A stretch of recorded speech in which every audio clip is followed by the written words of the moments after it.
नमस्कार साथियों, मैं योगेंद्र ग्राम पंचायत सचिव के रूप में कार्यरत हूँ।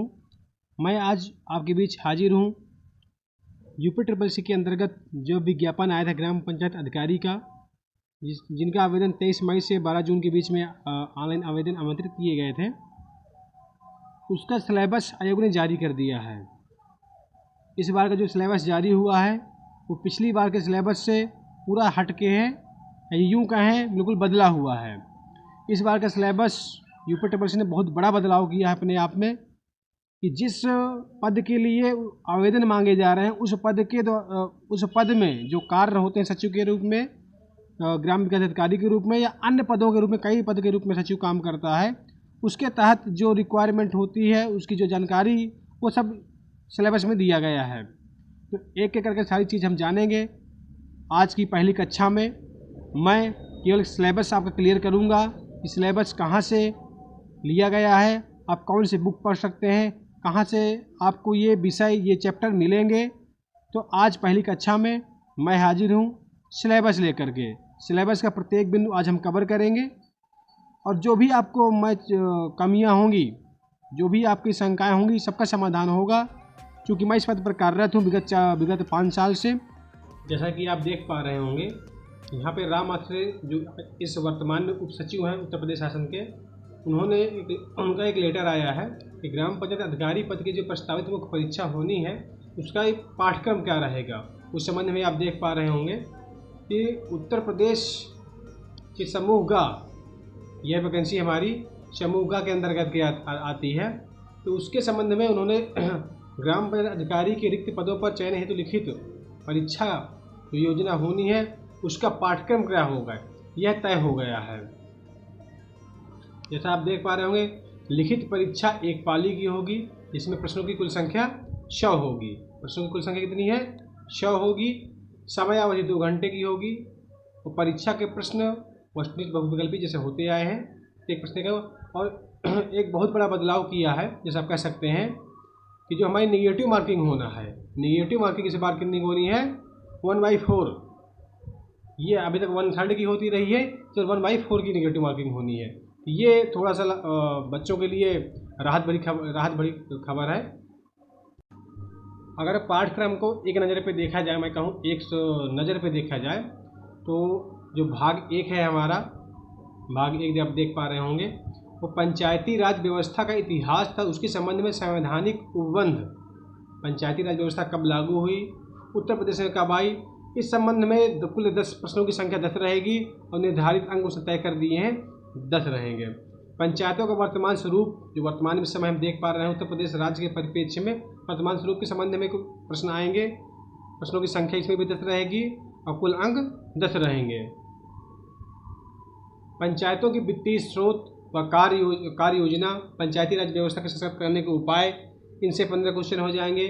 ग्रामीण विकास योजनाएं, जो उत्तर प्रदेश में इस समय ग्राम पंचायत से संबंधित जो योजनाएं चल रही हैं, उनसे संबंधित 20 क्वेश्चन आने हैं। आप देख पा रहे हैं 20 क्वेश्चन कितना इम्पोर्टेंट है। उत्तर प्रदेश सरकार की महत्वाकांक्षी योजनाएं चल रही हैं। ग्राम में बहुत सारी योजनाएं होती हैं, लोगों को नहीं पता रहता है, हमको भी पता नहीं रहता है, क्योंकि मैं इस पद पर कार्यरत हूँ। मैं एक एक करके सारी योजनाएं, सारे नियम आपको समझाऊंगा। ग्राम पंचायत अधिकारियों के ग्रामीण क्षेत्र में विकास की भूमिका क्या होती है? सरकार का जोर इसी पर है सबसे ज़्यादा। ग्राम पंचायत अधिकारियों की ग्रामीण क्षेत्र में भूमिका क्या होती है, इसके भी 10 नंबर के 10 क्वेश्चन आएंगे। और वर्तमान में IT का बहुत बड़ा महत्व है कंप्यूटर के क्षेत्र में। तो आज की डेट में जो भी आप देख पाते होंगे अपने ग्राम पंचायतों में, जन्म प्रमाण पत्र, मृत्यु प्रमाण पत्र हो या अन्य जो भी वित्तीय पेमेंट होते हैं, सारी कंप्यूटर सूचना प्रौद्योगिकी के अंतर्गत ही आता है। तो अब आप ये भी जान रहे होंगे कि इसलिए सरकार यूपी ट्रिपल सी के अंतर्गत ट्रिपल सी भी मांगना अनिवार्य कर दिया है। तो उसके संबंध में ये क्वेश्चन आपके आएंगे, जो आप देख पा रहे होंगे। लास्ट है हमारा जो भाग 3 है। भाग 3 में आप देख पा रहे हूँ उत्तर प्रदेश राज्य से संबंधित सामान्य जानकारी। ये तो यूपी का GK है, इसके 20 क्वेश्चन आएंगे, जो आप पिछले भी पढ़ते चले आए हैं। इस प्रकार से कुल 100 नंबर के 100 क्वेश्चन रहेंगे। मैं पहले ही बता चुका हूँ, जो हमारी नेगेटिव मार्किंग होगी वो 1/4 की होगी। तो आइए जानते हैं एक एक करके विस्तृत रूप से पाठ्यक्रम को। जो पहला भाग है हमारा, जैसे हमने पढ़ा है, पहला जो भाग है हमारा पंचायती राज व्यवस्था का इतिहास तथा उसके संबंध में संवैधानिक उपबंध। पंचायती राज व्यवस्था का इतिहास क्या रहा है, अंग्रेजों के समय से लेकर के वर्तमान काल जो समय चल रहा है। परंपरागत पंचायतें, ब्रिटिश काल की पंचायत व्यवस्था, स्वतंत्रता प्राप्ति के बाद की पंचायती राज व्यवस्था। परंपरागत पंचायतें जैसा हम सुनते चले आ रहे हैं, पंच परमेश्वर काल में आपने कहानियों में सुना होगा। ब्रिटिश काल में हमारी पंचायतों की व्यवस्था कैसी थी, कैसे कार्य करती थी। स्वतंत्रता प्राप्ति के बाद जब से हमारा संविधान लागू हुआ है उसके बाद पंचायती राज की व्यवस्था कैसी थी। पंचायती राज व्यवस्था के सुदृढ़ीकरण हेतु गठित समितियाँ, जैसे रमेश तेंदुलकर समिति है या अन्य समितियाँ हैं जो पंचायतों के गठन के हेतु ही गठित की गई थी। उनकी क्या रिपोर्टें थी, कैसे यूपी में लागू हुई हैं, एक एक करके सब जानेंगे। उत्तर प्रदेश पंचायती राज अधिनियम कब बना, वर्तमान में कितने बदलाव हुए, कितने संशोधन हुए, सब जानेंगे। इसके बाद पंचायती राज व्यवस्था का संवैधानिक आधार क्या है। अगर मैं कहूँ पंचायती राज व्यवस्था का संवैधानिक आधार क्या है, इसके संबंध में सब पढ़ेंगे। उत्तर प्रदेश राज्य पंचायती राज व्यवस्था संबंधी संवैधानिक उपबंध, व्यवस्थाएं, महत्वपूर्ण संशोधन, ये बहुत इम्पॉर्टेंट है। समय समय पर हर गवर्नमेंट ने अपने अकॉर्डिंग ढेरों बदलाव किए हैं, कि ये बहुत पढ़ना इम्पॉर्टेंट है कि संशोधन हमारे कितने हुए हैं। प्रश्न में हमेशा पूछा जाता है। पंचायतों का वर्तमान स्वरूप, उत्तर प्रदेश राज्य के परिप्रेक्ष्य में चर्चा की जाए तो उत्तर प्रदेश के राज्य में पंचायत संस्थानों के संबंध में विधायी प्राविधान क्या है, स्वरूप क्या है, शक्तियाँ, पंचायतों में निर्वाचन आरक्षण की व्यवस्था क्या है। ये चुनाव के समय में आप जानते होंगे कि इस ग्राम पंचायत में ये सीट है, उस ग्राम पंचायत में महिला सीट है, यहाँ ऐसी सीट है। इनके आरक्षण की व्यवस्था कब से लागू हुई है, कैसे लागू है, ये सब सारी चीज़ें हम समझेंगे। राज्य निर्वाचन आयोग की पंचायत निर्वाचन में भूमिका क्या होती है। ये पंचायत के जो चुनाव होते हैं उनका आयोजन कौन करवाता है, राज्य निर्वाचन आयोग करवाता है या पंचायती राज आयोग करता है।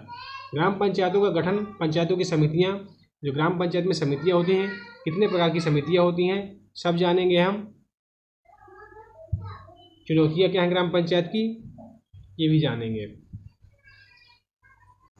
पंचायत स्तर पर संग्रहित किए जाने वाले कर, कितने प्रकार के ग्राम पंचायत कर लगाती है ग्राम पंचायतों में, उपकर कितने लगाती है, आय के अन्य स्रोत क्या हो सकते हैं ग्राम पंचायत में, राज्य वित्त आयोग क्या है, 15वां वित्त आयोग है, केंद्रीय वित्त क्या है, ये सारी चीज़ें हम जानेंगे। सरकार की प्रदर्शन अनुदान योजना, ये बहुत इम्पॉर्टेंट है। अभी जब से ये गवर्नमेंट आई है इसने ये चीज़ को लागू किया है, पर फार्मर्स ग्रांट योजना बहुत पंचायतों में इसका लाभ उठा रही हैं। ग्राम पंचायत विकास योजना, उत्तर प्रदेश सरकार द्वारा पंचायतों के वित्तीय सशक्तिकरण हेतु उठाए गए कदम क्या हैं, ये सारी चीज़ें हम जानेंगे। पंचायती राज व्यवस्था को सशक्त करने के उपाय, पंचायती राज व्यवस्था को सशक्त करने के उपाय, पंचायत सिटीजन चार्टर क्या होता है, पंचायत सचिवालय क्या है, पंचायत सहायक, आप अगर ये आप गाँव के रहने वाले हैं तो आप जो आपको सचिवालय बना हो पंचायत सहायक बैठता है, उसकी भूमिका क्या है, उसकी नियुक्ति किस लिए की गई है। कॉमन सर्विस सेंटर जो पंचायत भवन में संचालित है उसका क्या रोल है। पंचायत स्तर पर जन कल्याणकारी योजनाओं का क्रियान्वयन कैसे होता है, पंचायतों में ई गवर्नेंस की स्थापना कैसे, परिवार रजिस्टर, जन मृत्यु, ये सारी चीज़ें हम जानेंगे एक एक करके।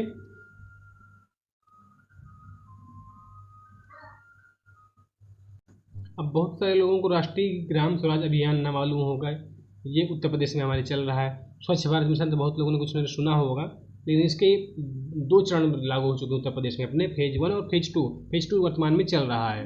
ग्रामीण स्वास्थ्य योजनाएं कैसी हैं, भारत सरकार, पंचायती राज विभाग एवं उत्तर प्रदेश सरकार के अन्य विभागों द्वारा ग्रामीण क्षेत्रों में संचालित अन्य योजनाएं व कार्यक्रम, सब में चर्चा करेंगे। इसके बाद है ग्राम पंचायत अधिकारियों के ग्रामीण क्षेत्र के विकास में भूमिका क्या होती है। जो ग्राम पंचायत का सचिव होता है तो किस किस रूप में काम करता है, सचिव के रूप में वह काम करता है। आप जानते हैं ग्राम पंचायत का अध्यक्ष ग्राम प्रधान होता है और सचिव उसका, जो ग्राम पंचायत अधिकारी है, ग्राम पंचायत अधिकारी होता है उसका सचिव होता है। जन्म मृत्यु पंजीकरण के रूप में भी रजिस्ट्रार के रूप में काम करता है। आदर्श ग्राम पंचायत बनाने में उसकी भूमिका होती है, क्या भूमिका है। आत्मनिर्भर ग्राम पंचायत बनाने में उसकी क्या भूमिका है, ये सारी चीज़ें हम पढ़ेंगे। जैसा मैंने पहले बताया है कि जो भाग 2 है हमारा वो IT से संबंधित है, कंप्यूटर से संबंधित है। इसका ग्राम पंचायत में क्या भूमिका है आप देख पा रहे होंगे, जल्दी जल्दी पढ़ लीजिए इसको। कंप्यूटर सूचना तकनीक का परिचय, हार्डवेयर सॉफ्टवेयर, भविष्य का अवसर, साइबर सुरक्षा का अवलोकन, ये सारी ग्राम पंचायत में AI की क्या भूमिका है, ग्राम पंचायत स्तर पर क्या हम कितना उपयोग कर सकते हैं, इस संबंध में है। जो हमारा भाग 3 है उत्तर प्रदेश राज्य संबंधी सामान्य जानकारी के संबंध में है।